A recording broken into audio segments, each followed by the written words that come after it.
मस्त अशा गुळाच्या दशम्या आणि पुऱ्या आपण पाहूया. चला आपण रेसिपी बघूया. तर इथे मी गुळ घेतला आहे खिसून. 1 वाटी गुळ आहे. तर त्यामध्ये 1 कप कोमट दूध टाकून आपल्याला तो चांगला विरघळून घ्यायचा आहे. थोडा आपण भिजवून ठेवणार आहोत असा गुळ.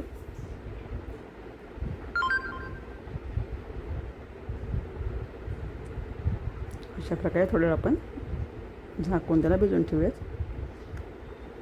आता इथे मी 1 चमचा कणिक घेतली आहे आणि 2 चमचे डाळीचं पीठ घेतलेलं आहे.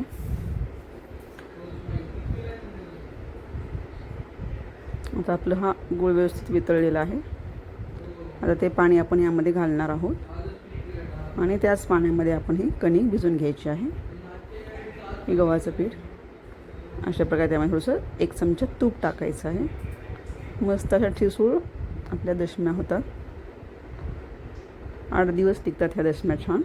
अशा प्रकारे आपण घट्ट असा गोळा मळून घेतलेला आहे. आता आपण त्याची पोळी लाटून घ्यायची आहे.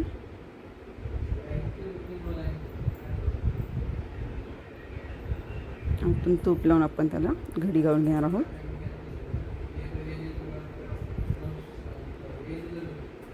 प्रवासाला न्यायला वगैरे खूप छान आहेत ह्या. 8 दिवस छान टिकतात आणि एकदम मऊ अशा होतात ह्या दशम्या.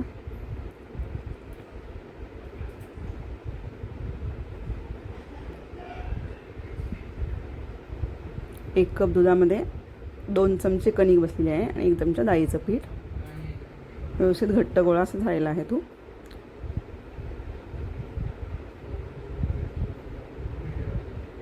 डाळीच्या पिठामुळे छान असा ठिसूळपणा येतो.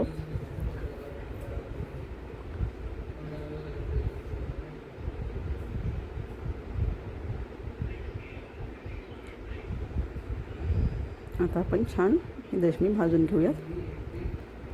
तवा आपला तापलेला आहे. मस्त अशी तूप टाकून दोन्ही बाजूने भाजून घ्यायचं आहे आपण ही दशमी.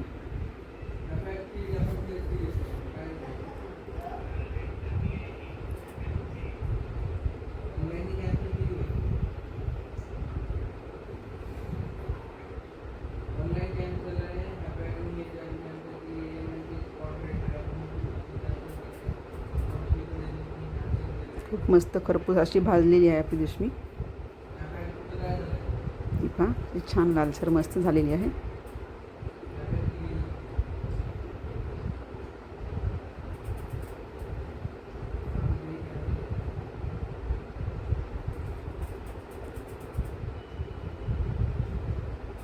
तुम्ही पाहू शकता खूप छान दिसते.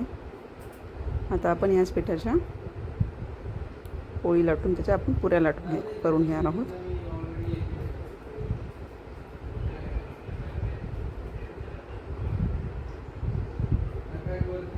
एका वाटीच्या साहाय्याने मी ह्या पुऱ्या करून घेणार आहे.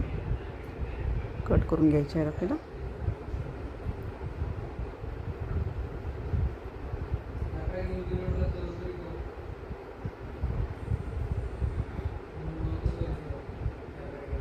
अशा प्रकारे आपल्या दशम्या आणि पुऱ्या तयार आहेत.